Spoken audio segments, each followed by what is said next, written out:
Mari kita luruskan niat. Karena Allah kita bertemu, karena ukhuwah tak akan berpisah. Kita hadir di majelis ilmu, semoga Allah turunkan berkah. Amin ya rabbal alamin. Kepada Nabi Muhammad kita bersalawat, mencintainya, mengamalkan Al-Quran dan As-Sunnah, agar kita semua selamat, bahagia dunia dan akhirat. Amin ya rabbal alamin. Baik Bapak Ibu sekalian, saudaraku pecinta ilmu, perindu surga, sesungguhnya kita masih melanjutkan bahasan tentang berbahagialah menjadi orang baik. Selayang pandang, mari kita ingat beberapa waktu yang lalu kita sudah mengkaji poin-poin awal kriteria orang baik, terutama ketika mereka sudah tidak ada, selalu ada dalam ingatan kita rekam jejaknya. Saat kita mendengar berita duka bahwa saudara kita telah berpulang ke rahmatullah dengan berbagai sebab, teringatlah kita sosok saudara kita tersebut, terkejut, sedih, merasa kehilangan, dan sejumlah ungkapan lainnya, tentunya teriring doa. Inna lillahi wa inna ilaihi raji'un. Sesungguhnya kami, kita semua hanyalah milik Allah, maka kepada Allah lah kita semua akan kembali.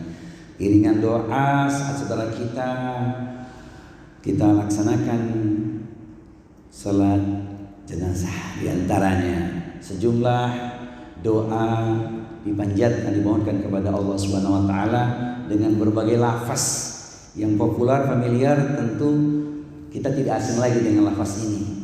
Allahumma ighfir lahu warhamhu wa'afi wa'fu anhu ila akhirih. Kadang dhamirnya kita ganti, Allahumma ighfir laha warhamha wa'afi wa'fu anha. Kalau kita membuka lembaran kisah para pahlawan, maka makin menyentuh hati kita. Alangkah indahnya rekam jejak mereka. Tentu kita ingin menjadi pahlawan. Hari ini kita bisa menjadi pahlawan bagi keluarga kita, masyarakat kita, lingkungan kita, bahkan bagi negeri kita, sesuai dengan porsi, kapasitas dan kapabilitas masing-masing. Karena kita ingin mendapatkan sentuhan dari syair ini yang kita sudah merasakan di bagian awalnya. Lahir menangis, mati ketawa belum. Waladatka ummuka yabna adama bakian wan nasu haulaka yadhakuna surura. Ibumu telah melahirkan wahai Bani Adam dalam keadaan engkau menangis, dan orang-orang di sekitarmu tertawa bahagia. Sudah kita rasakan.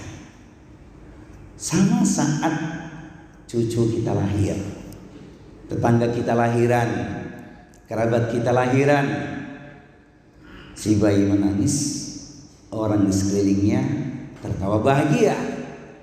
Kalaupun ada air mata yang mengalir, pastilah air mata kebahagiaan. Yang belum penutupnya. Fa'amal liyaumika antakuna idza bakau fi yaumi mautika dhahikan masrura. Maka berupayalah dalam hidupmu, jadilah orang baik, agar orang-orang menangis di hari kematianmu, sedangkan kamu tertawa bahagia. Itu yang belum ya, sebab kita masih hidup. Di kesempatan yang lalu kita sudah mengkaji kriteria orang baik atau ahlul khair yang dinukilkan dalam hadis, dijelaskan dalam berbagai bentuk. Selayang pandang saja untuk kita ingat, yang pertama adalah muslim yang selalu menjaga taubat. Orang yang bertaubat itu orang yang hebat. Pintu kebaikan terbuka untuknya. Manusia tidak lepas dari kekhilafan dan kesalahan. Maka pesan sederhana, hidup di dunia sangatlah singkat. Jangan sampai kita terlambat. Sekarang waktunya untuk bertaubat. Jangan tunggu hingga sekarat. Sebab kiamat kapan, Allahu a'lam. Ini sudah kita kaji. Intinya berbahagialah orang-orang yang bertaubat, akhir kehidupannya bersih. Sebab manusia potensinya berbuat kesalahan. Itulah makhluk yang namanya manusia. Kullu bani Adam khata'un wa khairul khata'ina at-tawwabun. Ya. Yang kedua adalah muslim yang belajar dan mengajarkan Al-Quran. Khairukum man ta'allama al-Qur'ana wa 'allamahu. Semoga kita semua menjadi pecinta Al-Quran. Pecinta Al-Quran di dunia diberkahi Allah, di akhirat mendapatkan syafaat. Maka Al-Quran surat cinta Allah yang harus kita cintai. Yang ketiga yaitu muslim yang berakhlak baik. Khiyarukum ahasinukum akhlaqa. Sebaik-baik kalian adalah orang yang paling baik akhlaknya. Kita sudah rinci bahwa orang yang baik akhlaknya itu yang punya kriteria takwa, qanaah, kemudian tawadhu atau rendah hati. Dia punya segalanya, ilmunya tinggi, pengaruhnya luas, hartanya banyak, amalnya dahsyat, tapi dia tidak sombong, dia tetap rendah hati. Semoga kita termasuk di dalamnya. Amin ya rabbal alamin. Agar tawadhu diwujudkan dengan menyambung silaturahmi, silman qata'aka. Kemudian memaafkan, wa'fu 'amman zalamaka. Maafkan orang yang menzalimimu, dan wa'ti man haramaka, memberi kepada orang yang tidak pernah memberi. Bahasan ini sudah kita kaji di kesempatan yang lalu. Nah, pagi hari ini mari kita lanjutkan di bagian yang kedua, yaitu berbahagialah orang yang baik atau serial orang-orang baik. Saya yakin ketika kita tampilkan yang keempat ini, tentu kita ingin menjadi orang yang ada di dalamnya, yaitu muslim yang menebar kemanfaatan untuk manusia. Hadis ini sangat familiar, populer, sudah cukup lama kita menyimak, memahami, dan semoga sudah kita terjemahkan dalam kehidupan. Khairun nasi anfa'uhum linnasi. Sahihul Jami'. Sebaik-baik manusia adalah orang yang paling bermanfaat bagi orang lain. Bagaimana kita bisa bermanfaat? Bisa dengan harta. Sahibul mali falyatasaddaq bimalihi. Bisa dengan ilmu. Sahibul ilmi falyatasaddaq bi'ilmihi. Yang punya ilmu sedekah dengan ilmunya. Sahibul quwwati falyatasaddaq biquwwatihi. Yang punya tenaga sedekahlah dengan tenaganya. Sahibul yusri falyatasaddaq biyusrihi. Yang punya kemudahan sedekahlah dengan memberikan kemudahan. Dan terakhir, sahibud du'ai falyatasaddaq bidu'aihi. Yang punya doa sedekahlah dengan doanya. Ini kira-kira 5 poin ini prakteknya dalam kehidupan kita bagaimana Bapak Ibu? Ringan, enteng, gampang atau mudah? Dengan harta, dengan ilmu, dengan tenaga, dengan kemudahan, dan dengan doa. Semoga Allah berikan pada kita kemudahan. Ada ruang-ruang di dalamnya. Apabila 5-5-nya bisa kita lakukan, itu luar biasa. Tapi pasti kita bisa melakukan di antara poin-poin tersebut. Allahumma la sahla illa ma ja'altahu sahla wa anta taj'alul hazna idza syi'ta sahla. Ya Allah, tidak ada kemudahan kecuali Engkaulah yang memudahkan, dan dengan kehendak-Mu semuanya menjadi mudah. Ini penting. Maka ketika kita usai sholat subuh, kita berdoa yang dikaitkan poin ini. Allahumma inni as'aluka ilman nafi'an wa rizqan thayyiban wa amalan mutaqabbalan. Dan sebaliknya kita berlindung dari ilmu yang tidak bermanfaat, hati yang tidak pernah tenang, keinginan yang tak terpuaskan, dan doa yang tidak didengar atau tidak dikabulkan. Wa na'udzubika min ilmin la yanfa' wa min qalbin la yakhsha wa min nafsin la tashba' wa min du'ain la yusma' au la yustajabu laha.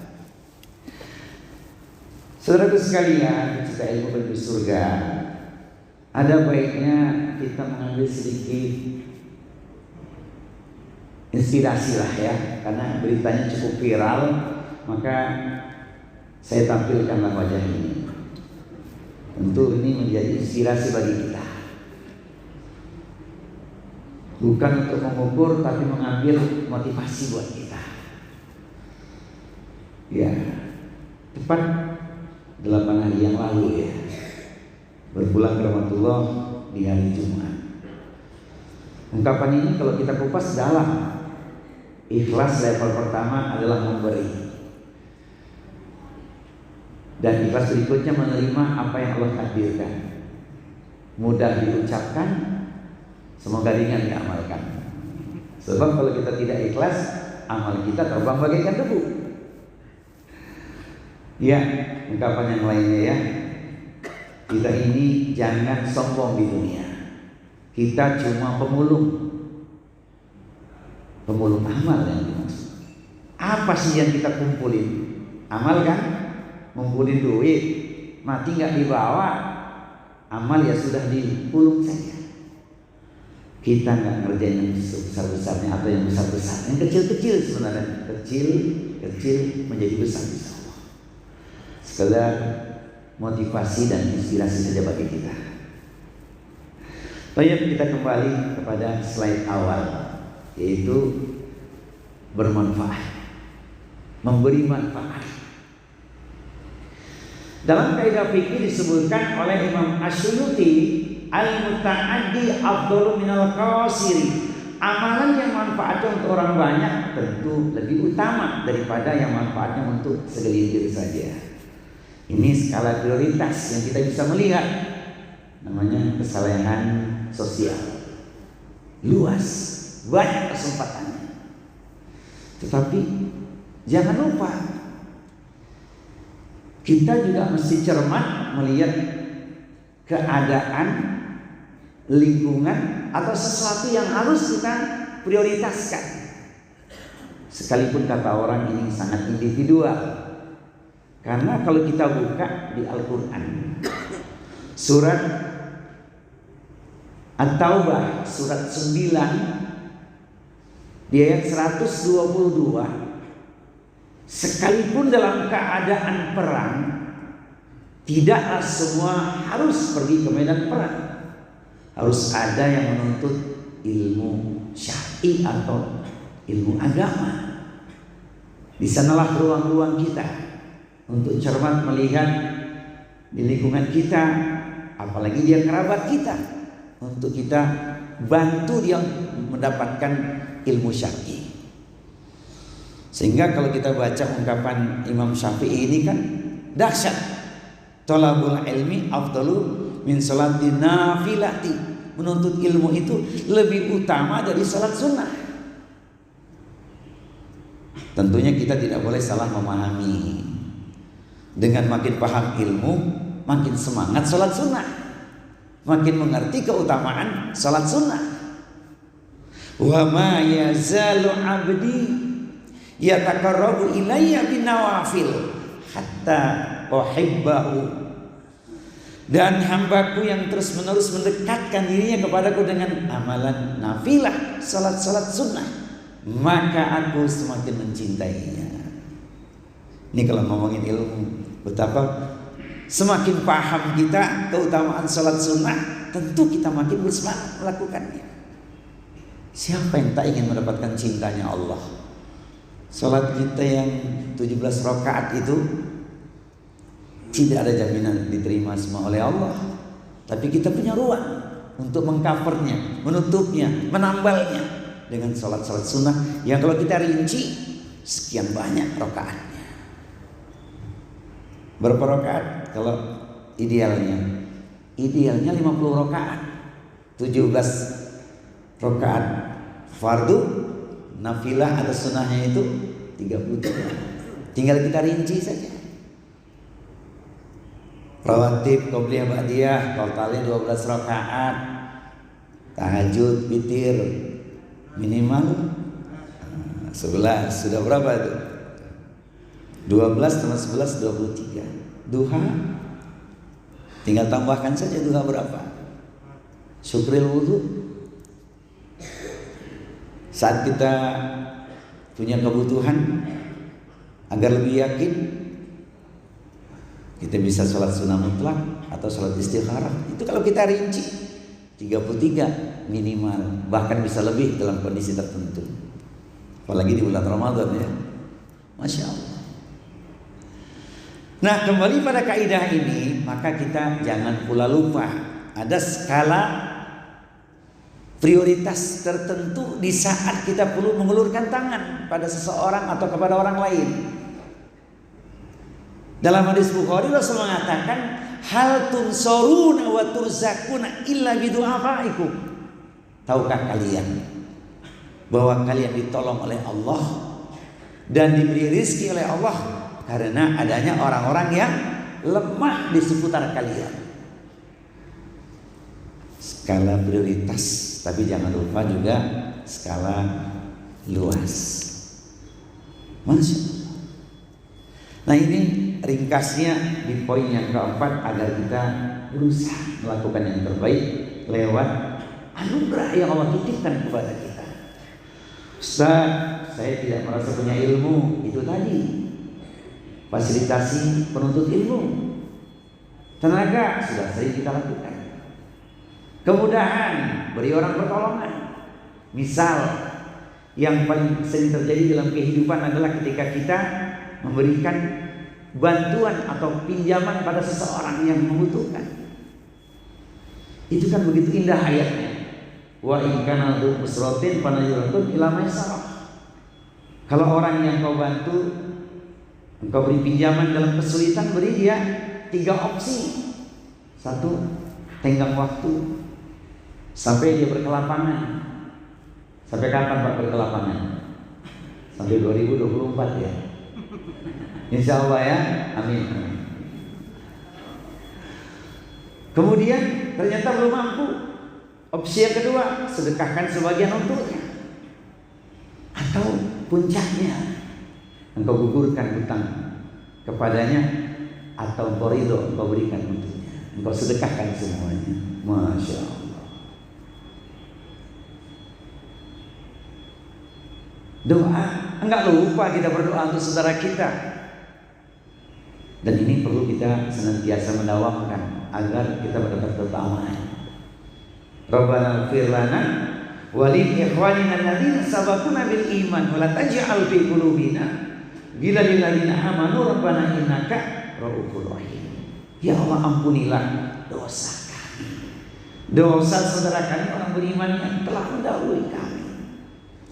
Bebaskan kebencian di hati kami pada saudara kami. Ya Allah, Engkau Maha Penyantun lagi Maha Penyayang. Quran surat Al-Hasyr surat 59 ayat yang ke-10. Jangan lupa setiap usai sholat fardu sisipkan doa ini, karena kita mendawamkan. Insya Allah ketika kita sudah tidak ada, saudara kita mendawamkan, kita mendapatkan hal yang sama karena kita telah melakukannya.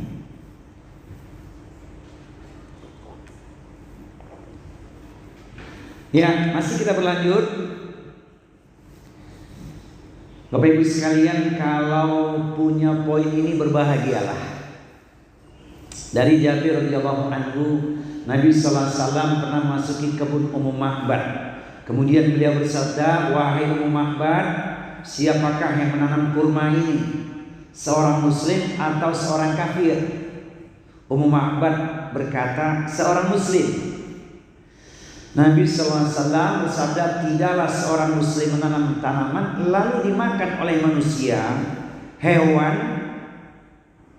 atau burung, kecuali hal itu merupakan sedekah untuknya sampai hari kiamat. Di lafaz yang lain hampir semakna, tidaklah seorang muslim menanam tanaman melainkan apa yang dimakan dari tanaman tersebut akan menjadi sedekah baginya. Apa yang dicuri dari tanaman tersebut merupakan sedekahnya. Apa yang dimakan oleh binatang buas dari tanaman tersebut merupakan sedekahnya. Apa yang dimakan oleh seekor burung dari tanaman tersebut merupakan sedekahnya. Tidaklah dikurangi atau diambil olehnya dari seseorang dari tanaman tersebut kecuali merupakan sedekah. Jadi berbahagia yang punya poin ini. Di depan rumah ada tanaman buah, rambutan, mangga, apa lagi Pak? Jambu. Termasuk juga yang bisa menjadi buat obat itu. Ada belimbing apa namanya itu yang bisa buat sayur itu. Itu. Masya Allah berbahagia. Kalau dia menjuntai ke jalan, ada orang mengambil, alhamdulillah. Itu milik jalan sebenarnya, hak orang. Tapi kalau ke tetangga kita sebelah, mesti kita ngomong, dahannya mengganggu tidak? Kalau tidak mengganggu, alhamdulillah. Karena sebelah dahannya ada buahnya. Jadi tetangga menikmati. Berbahagialah yang punya poin ini. Dulu kan ada kisah ya, orang tua menanam pohon kelapa. Cucunya bertanya, wahai kakek, buat apa kau tanam pohon kelapa ini? Kau tak bisa menikmatinya kan? Karena engkau sudah senja usia. Si kakek mengatakan, mungkin anakku pun belum bisa menikmati, wahai cucuku, tapi engkau dan generasi sesudahnya akan menikmati. Maka kita akan berbahagia kalau punya warisan yang berkesinambungan, di antaranya lewat tanaman yang kita tanam.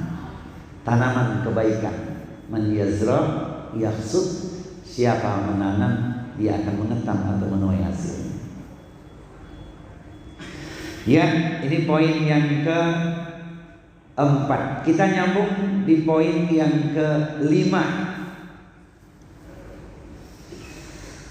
yaitu muslim yang gemar berbuat kebajikan sepanjang hidupnya. Khairun nasi man tala umruhu wa hasuna amaluhu. Sebaik-baik manusia adalah orang yang panjang umurnya dan baik pula amal perbuatannya. Masya Allah. Kalau kita dapat dua poin ini berbahagia. Umurnya panjang, banyak amal kebaikan. Tapi walaupun kata orang umurnya pendek, dia sudah punya amal yang cukup banyak. Kata orang sesudahnya ketika dia sudah tidak ada, disebut-sebut namanya. Beberapa waktu yang lalu ada seorang jamaah berpulang ke rahmatullah. Semoga ada di antara bapak yang punya usia sama atau mendekati beliau. Saya menyampaikan tausiah kematian di rumah beliau.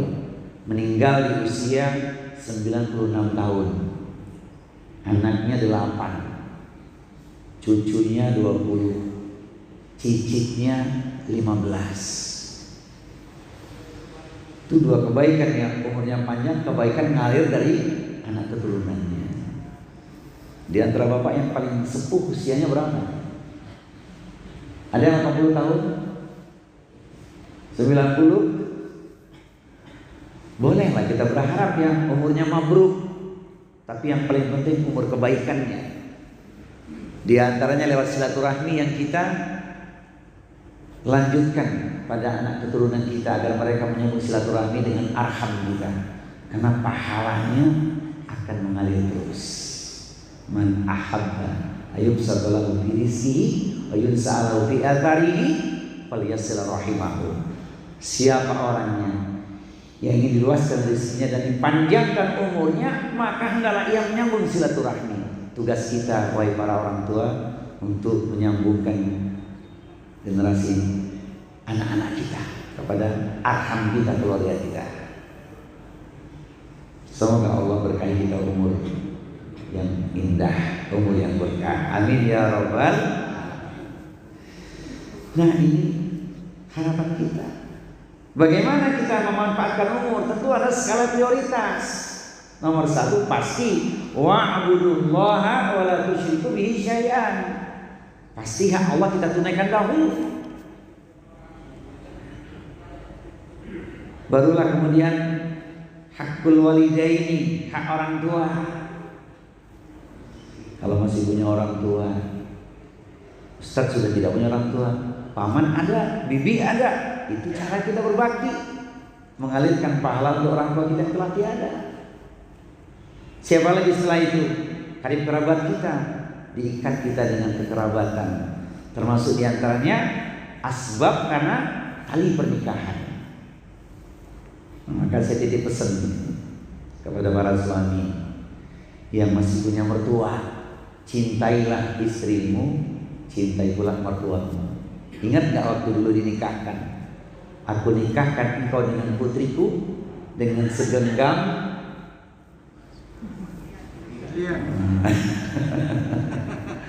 dengan 2 karung beras minjam. Bahkan ada seorang dinikahkan oleh bapak kosnya. Dia tak punya apa-apa, tapi karena dia anak yang soleh, perantau, dinikahkan oleh bapak kosnya. Berkah 10 pintu setelah itu dikasih. Itu kisah saja. Karib kerabat, kemudian siapa lagi? Anak-anak yatim, orang-orang miskin, tetangga yang dekat, tetangga yang jauh, teman sejawat. Ingat teman-teman kita, teman waktu nyantri dulu, teman SD dulu, masih ada kan? Sambung silaturahmi, ulurkan tangan, masya Allah. Dan seterusnya ya, Ibnu Sabilah, bahasa hayamu, orang-orang yang dalam perlindungan kita, karyawan kita, pembantu kita. Sesungguhnya Allah tidak menyukai orang-orang yang sombong dan membangga-banggakan diri. Mari kita meringkas, apapun kebaikan yang kita lakukan, sesungguhnya kita akan semakin dicintai oleh Allah. Allah menyukai orang yang berbuat baik. Wa anfiqu fi sabilillahi wa la tulqu bi aydikum ila tahlukah wa ahsinu innallaha yuhibbul muhsinin. Dan belanjakanlah harta bendamu di jalan Allah, dan janganlah kamu jatuhkan dirimu sendiri ke dalam kebinasaan, dan berbuat baiklah, karena sesungguhnya Allah menyukai orang-orang yang berbuat baik. Quran surat Al-Baqarah surat yang kedua ayat di nomor 195. Kebaikan yang kita lakukan pasti untuk kita juga. Bahkan kalau kita renungkan sebuah ayat inspirasi berbuat baik, makin kita bersemangat. Yaitu Quran surat An-Nahl surat yang ke-1697. A'udzubillahi samil alim minasyaitonir rajim. Man 'amila sholihan min dzakarin aw untha wa huwa mu'minun falanuhyiyanahu hayatan thayyibah wa lanazziyanahum ajrahum bi ahsani ma kanu ya'malun. Barang siapa beramal soleh, baik dia pria ataupun wanita, dalam keadaan dirinya beriman, niscaya akan diberikan kepadanya kehidupan yang baik, hayatan thayyibah. Hidup yang baik itu kan dunia dan akhirat. Bahkan diberikan kepadanya ganjaran atau pahala yang jauh lebih besar dibandingkan apa yang sudah dia lakukan atau dia perbuat. Maka semangat fastabiqul khairat. Hal jazaa'ul ihsani illal ihsan. Tidak ada balasan kebaikan kecuali kebaikan pula. Itu yang harus kita persembahkan. Pecinta ilmu berindu surga. Poin yang keempat dan kelima ini 11-12 lah. Kedua-duanya bisa kita lakukan. Saya ingin menambahkan yang ke-6 penutup kajian kita hari ini, karena ini rinciannya pun kalau dikupas cukuplah 1 jam ke depan. Tapi kita punya waktu sampai jam suruk ya, maksimal jam 6 ya. Baik. Ini yang ke-6 ini khusus saya tempatkan di poin penutup hari ini. Kita masih ada poin-poin berikutnya tentang ahlul khair di kesempatan yang lain insyaallah.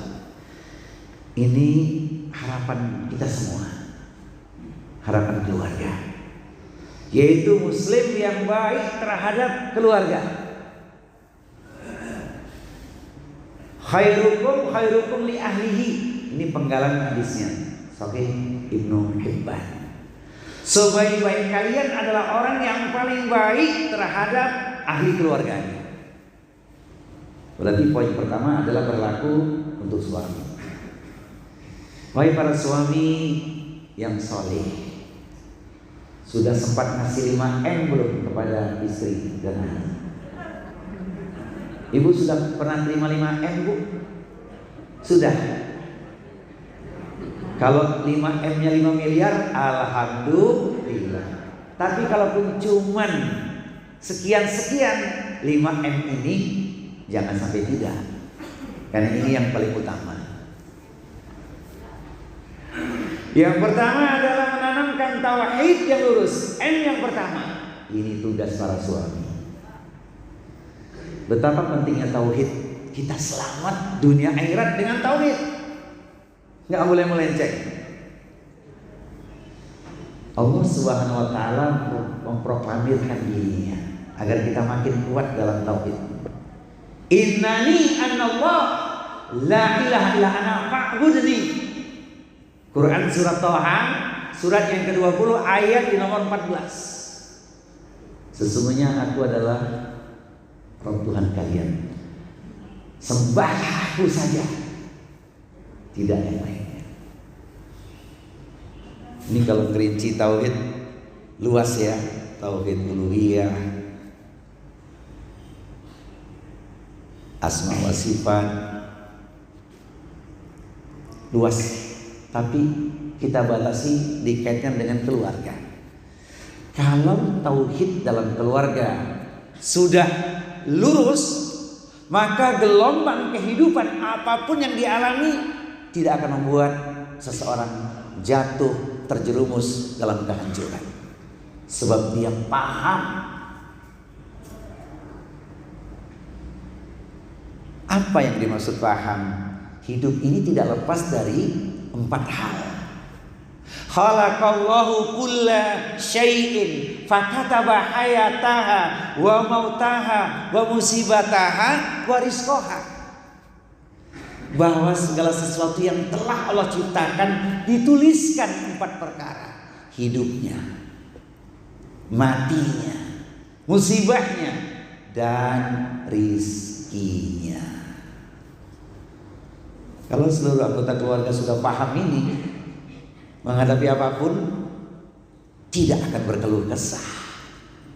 Ini sunnatullah. Hidup sedang kita jalani, mati yang sesungguhnya belum. Musibah sudah datang silih berganti, seolah tiada henti. Rizki, pernah hitung Pak rizki Pak? Berapa banyak jumlahnya? Tak bisa kita menghitungnya. Wa in ta'uddu nikmatallahi la tuhsuha. Itu tauhid yang ditanamkan dalam keluarga. Maka para orang tua, khususnya suami, pasti mendidik keluarganya agar paham tauhid.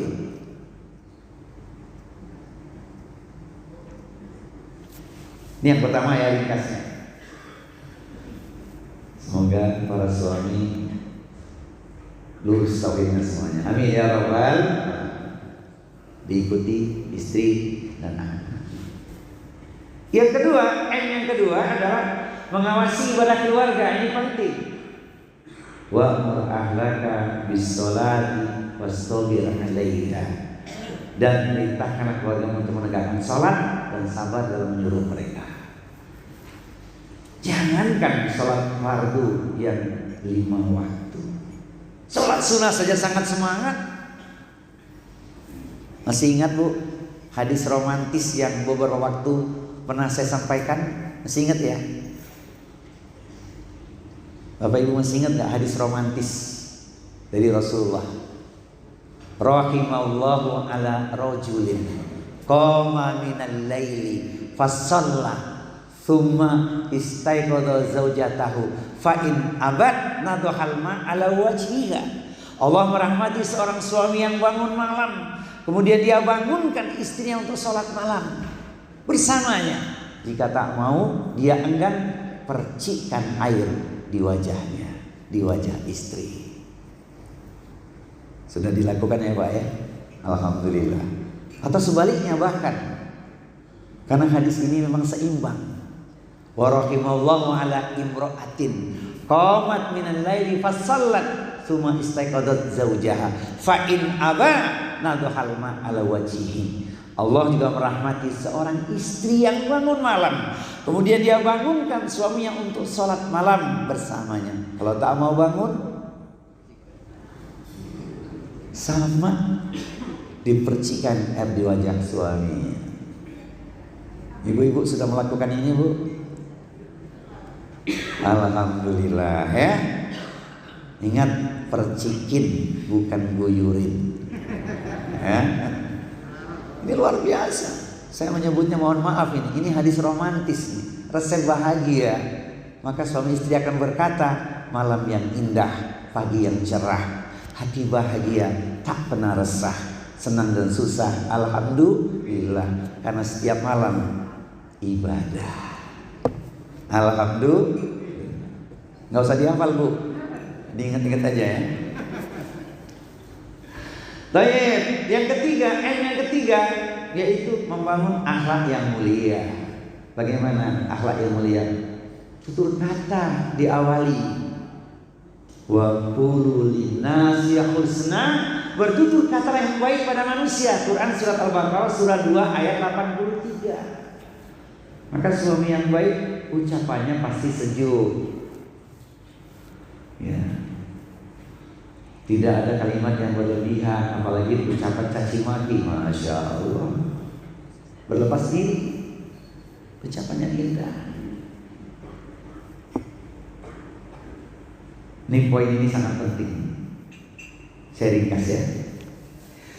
Yang keempat, memberi nafkah yang halal dan baik. Ya, jangankan untuk orang beriman, semua manusia secara universal saja hendaknya makan yang halal kan? Quran surat Al-Baqarah surah 2 168. Ya ayyuhan nasu kulu mimma bil ardi halalan thayyiban wa la tattabi'u khutuwati syaitan innahu lakum aduwwun mubin. Hai manusia, makanlah yang ada di muka bumi yang halal dan baik, jangan ikuti langkah-langkah syaitan karena dia adalah musuhmu yang nyata. Maka tidak ada istilah halal, haram, hantam, habisin, nggak ada. Yang ada halal, halal, halal, begitulah kira-kira. Nah, bagaimana orang beriman? Lebih khusus ayatnya. Al-Baqarah 172. Ya ayyuhalladzina amanu kulu min thayyibati ma razaqnakum washkurulillahi in kuntum iyyahu ta'budun. Wahai orang-orang yang beriman, makanlah ilmu yang baik dan bersyukurlah kepada Allah jika engkau betul-betul menyembahnya. Bersyukur dengan anugerah Allah. Allah berikan titipan, didistribusikan dengan baik dan benar. Karena urusan harta ini tidak sederhana. Dua pertanyaannya di akhirat kelak. Min aina tasabahu wa fima anfaqahu. Dari mana diperoleh dan untuk apa dinafkahkan. Itu yang berat itu. Dapatnya halal, alhamdulillah. Tapi distribusinya bagaimana? Nah, ini penting. 1 sampai 4 itu kalau saya ringkas tertuanglah dalam sebuah kalimat, yaitu suami yang baik. Siapa dia? Suami yang baik adalah akidahnya lurus, cintanya tulus, pribadinya bagus, mudah cari fulus. Nah, jadi suami menyempurnakan ikhtiar itu ya. Kerja keras, kerja ikhlas, kerja cerdas, kerja tuntas, insya Allah semua hutang pun lunas. Insya Allah. Ya, poin ini jadi penting. Baik para suami, maka istri ada peran di dalamnya, ya, agar suami tetap bersemangat untuk menjemput nafkah yang halal. Yang kelima, menjadi teladan dalam keluarga. Iya, ini yang kata orang paling berat. Tidak sekedar menyampaikan, menyuruh, mengucapkan, tapi adalah mengamalkan. Karena ancamannya memang berat. Ya ayyuhalladzina amanu lima taquluna ma la taf'alun kabura maqtan indallahi an taqulu ma la taf'alun. Hai orang yang beriman, mengapa kau mengatakan tapi kau tidak mengamalkan, tidak melakukan? Murka Allah sangat besar. Engkau hanya berkata tapi kau tidak melakukannya. Kita berlindung, berlepas diri dari perkara ini. Wahai para suami, kira-kira kita sudah kasih 5M ini belum kepada keluarga? Sudah ya? Belum kita sempurnakan semampu kita. Nah ini ya 5M. Baik, bagaimana dengan istri? Kalau suami sudah melakukan, bagaimana dengan istri ya? Tentu istri tambahan hati. Ya. Ini sebenarnya bukan nasihat perkawinan, tapi mengingatkan saja karena dalam keluarga itu harus sinergi. Kalau suami soleh, istri solehah kan indah gitu, bahagia, sakinah, mawaddah, warahmah. Baik, mari sama-sama kita renungkan khususnya untuk para istri. Kalau tadi porsi untuk para suami ya, yang 5M tadi. Bagaimana dengan istri?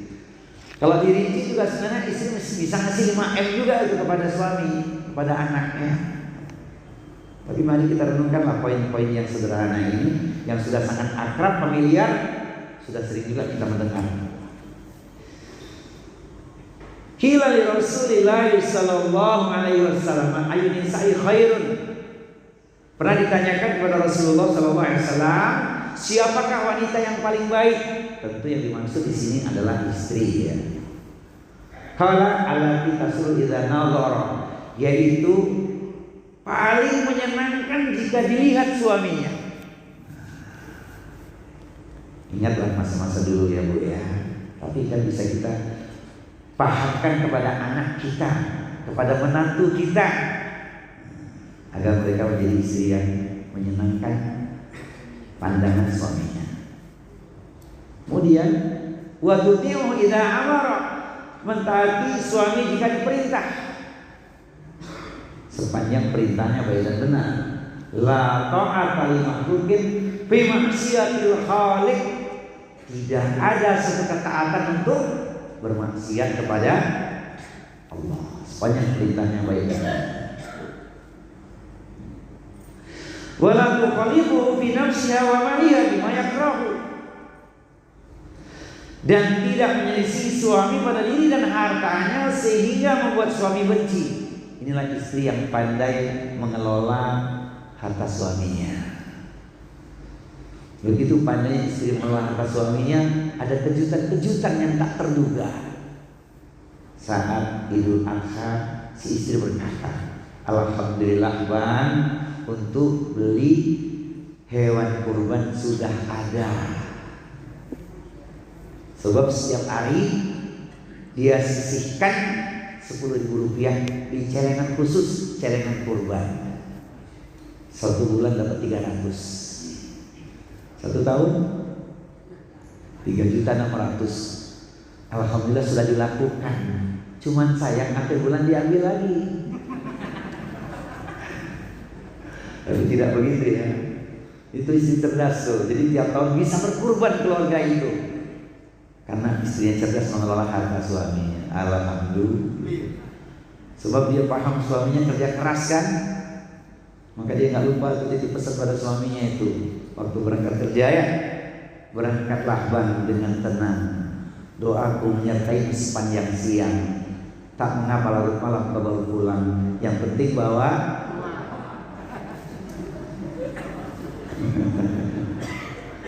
suami menjawab, maafkanlah aku sayang, terpaksa larut malam baru pulang. Engkau di rumah pasti senang, aku pulang bawa nasi padang. Sebab belum gajian. Baik, hadis yang berikutnya, Rasulullah SAW bersabda kepada Umar bin Khattab radhiyallahu anhu, ala ukhbiruka bi khairin ma yaknizul mar'u, maukah aku beritakan kepadamu tentang sebaik-baik perbendaharaan seorang lelaki, apalagi kalau bukan al-mar'atus sholihah, idza nadhara ilaiha sarrafu, yaitu selikah yang bila dipandang akan menyenangkannya, wa idza amaraha ata'athu, bila diperintah akan mentaatinya, wa idza ghaba anha hafizatu, dan bila ia pergi si istri akan menjaga dirinya. Hadis riwayat Abu Dawud. Nah, istri-istri kita sudah punya poin ini ya Pak ya. Alhamdulillah. Bahagia kalau istri punya poin-poin ini. Dia tidak akan menjadi beban buat kita. Yang ada kebahagiaan. Sebagaimana yang pernah saya katakan, suami istri satu visi, menatap awan ke angkasa, sungguh tinggi tidak terkira. Berumah tangga bukan sekedar cinta, tapi ingin sehidup sesurga. Itu ya Pak ya, jangan lupa. Bagaimana yang berikutnya mesti dilakukan oleh para istri ya? Ini penting juga untuk kita ingat ya. Jadi kalau sudah bicara tentang amalan sunnah, puasa sunnah pun, kalau suami sedang membutuhkan dia tidak harus puasa. Ya, Rasulullah SAW bersabda, la yahilu lil mar'ati an tasuma wa zawjuha syahidun illa bi'idnihi. Tidaklah halal bagi seorang wanita untuk berpuasa sedangkan suaminya ada atau tidak bepergian, kecuali dengan izin suaminya. Tapi pada saat tertentu ditekankan puasa sunnahnya, puasa Arafah, nah, itu khusus ya. Tapi Senin, Kamis dan lainnya kalau suami butuhkan, tentu istri tidak puasa. Tapi suami mana yang tidak suka istrinya puasa? Pasti suka lah ya. Kalau istri puasa itu kan dapat 3 perkara. Satu, ketika puasa emosi terkendali, lebih mudah mengatur hatinya. Yang kedua, ketika berpuasa doanya mustajabah, tidak tertolak doa orang yang puasa. Yang ketiga, dengan puasa ekonomis. Betul kan? Jadi mana ada suami yang tidak suka kalau istrinya puasa? Alhamdulillah. Ya, ini menjadi poin mengingatkan saja, wahai para suami sekaligus juga dan istri ya. Kalau istri kita suka ke masjid, tidak ada fitnahnya, walaupun malam hari izinkan. Apalagi kita bersamai atau anak kita membersamainya. Idza ta'dzanakum nisa'ukum bil-laili ilal masjid fa'dzanu lahunna. Apabila istri kalian meminta izin kepada kalian untuk berangkat ke masjid malam hari, maka izinkanlah. Apalagi di bulan Ramadan ya, ada amalan istimewa, Masya Allah. Nah sebenarnya ini hanya mewakili pesan-pesan singkat istri yang menjadi dambaan hati. Kalau kita luaskan bab tersendiri yaitu khusus, tapi secara umum kita sudah paham istri salihah itu punya kriteria. Dia menjaga sholatnya, puasa di bulan Ramadan, menjaga kesucian atau kehormatan dirinya, dan taat kepada suaminya. Maka dikatakan kepadanya, masuklah engkau ke dalam surga lewat pintu manapun yang engkau suka. Hadis itu sangat familiar, populer, sudah sering kita mendengar. Saya ingin menutup poin ini dengan impian kita semua. Dalam keluarga kan kita ingin punya generasi robbani, atau kita sebut anak-anak permata hati. Ini penting. Semoga anak-anak kita yang hadir ini langsung bisa mendengar ya. Nah, nanti dipahami, belajar, berusaha menjadi permata hati bagi orang tuanya. Kenapa? Karena anak ini penting sekali. Allah berikan anugerah pada kita anak, keturunan itu dalam porsi-porsinya. Yang pertama, anak bisa saja menjadi anugerah bagi orang tuanya, sebagaimana harapan doa kita ya. Robbi habli minas sholihin, itu kan harapan kita. Bahkan kita boleh bermohon punya anak yang terbaik ya. Anak menjadi harapan orang tua, anugerah. Ini yang pertama. Yang kedua, fakta yang kita saksikan dalam kehidupan, anak bukan saja menjadi anugerah bagi orang tua, tapi bisa menjadi musibah, bahkan musuh bagi orang tuanya. Ini yang kita berlepas diri, jangan sampai kita mengalami.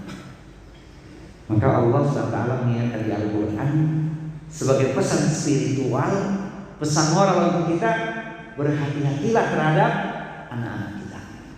Ya ayyuhalladzina amanu inna min azwajikum wa auladikum aduwwan lakum fahdharuhum wa in ta'fu wa tasfahu wa taghfiru fa innallaha ghafurur rahim. Di situ disebutkan dua memang. Wahai orang yang beriman, hati-hatilah kalian, waspadalah kalian jika istri dan anak menjadi musuh dalam kehidupan.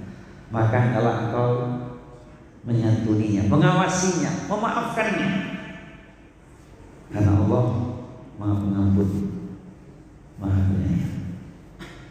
Nah ini penting, jangan sampai anak kita jadi musuh. Yang hari ini kita saksikan pergaulan milenial itu begitu dahsyat. Sekarang yang paling ramai apa Bapak Ibu? Gangster ya, merebak, meluas ke berbagai penjuru, mengerikan kan ini. Semoga tidak ada anak kita yang terlibat di dalamnya. Amin ya Rabbal Alamin. Kita punya ruang di sini. Itu yang paling berat kalau anak jadi musuh dalam hidup kita. Yang lebih ringan, anak pasti jadi ujian. Innama amwalukum wa auladukum fitnah wallahu indahu ajrun 'adzim. Sesungguhnya di dalam hartamu dan anak-anakmu merupakan cobaan di sisi Allah, ganjaran yang besar. Quran surat At-Taghun surat yang ke-64 ayat di nomor 15. Berhati-hati kita.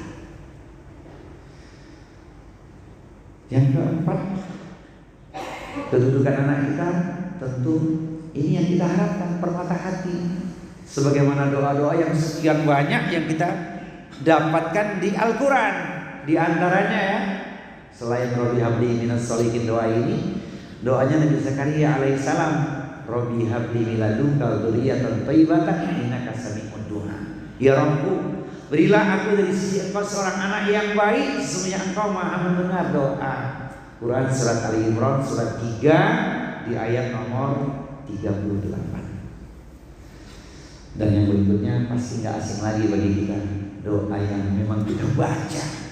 Ini doa bukan untuk jomblo saja, tapi untuk kita semua.